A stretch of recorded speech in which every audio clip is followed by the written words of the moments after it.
Saya bernama Sapril Olive Lautagalung dari kelas TEB dengan NIM 52432300009. Di sini saya akan menjelaskan tentang materi gelombang sinusoidal. Yang pertama, apa itu gelombang sinusoidal?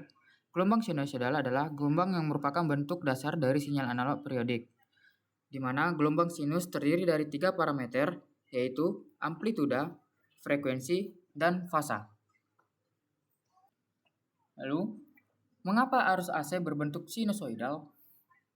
Sebuah penelusuran dari gerak melingkar generator, kalkulus hingga keanggunan matematika dihitung dengan rumus Vt sama dengan Vmax sin omega T, di mana representasi matematis dari variasi tegangan dan arus yang dihasilkan oleh rotasi konstan kumparan dalam medan magnet menunjukkan osilasi periodik yang harmonis dan efisien. Dapat dilihat dari gambar berikut ini. Dalam dunia sinyal, terdapat berbagai bentuk gelombang. Namun, listrik yang keluar dari stop kontak kita selalu berbentuk sinusoidal. Mengapa? Ini bukan sekadar standar industri, melainkan konsekuensi dari hukum fisika dan matematika.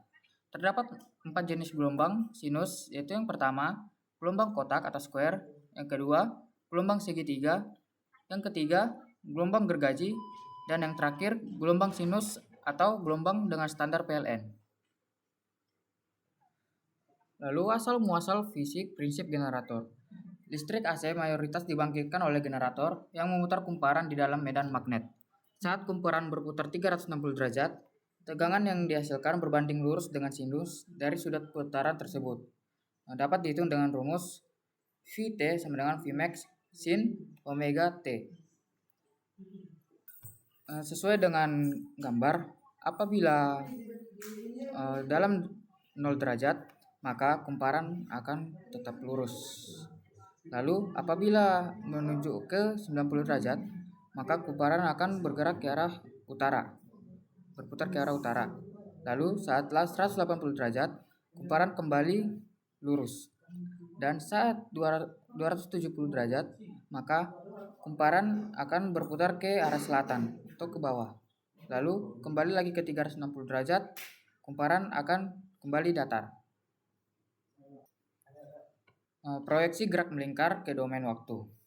Gelombang sinus pada dasarnya adalah lingkaran yang dibentangkan terhadap waktu. Frekuensi F menunjukkan berapa banyak siklus putaran terjadi dalam 1 detik. Misalnya, dalam 50 Hz, berarti 1 detik terjadi 50 kali putaran. Dapat dihitung dengan rumus omega sama dengan 2Vf. Lalu, Gerard Fourier. Joseph Fourier membuktikan bahwa gelombang periodik bentuk apapun sebenarnya tersusun dari penjumlahan gelombang-gelombang sinus. Gelombang sinus adalah elemen paling murni dan fundamental. Di sini terdapat contoh, apabila gelombang dasar atau fundamental ditambah dengan gelombang harmonik atau 3 kali frekuensi, maka menghasilkan gelombang persegi.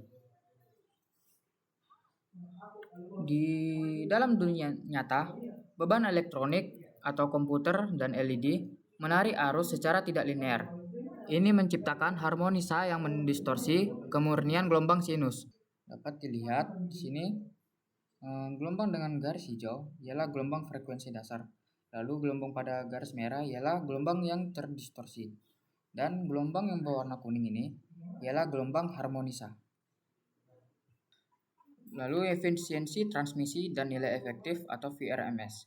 Bentuk sinus memberikan keseimbangan optimal.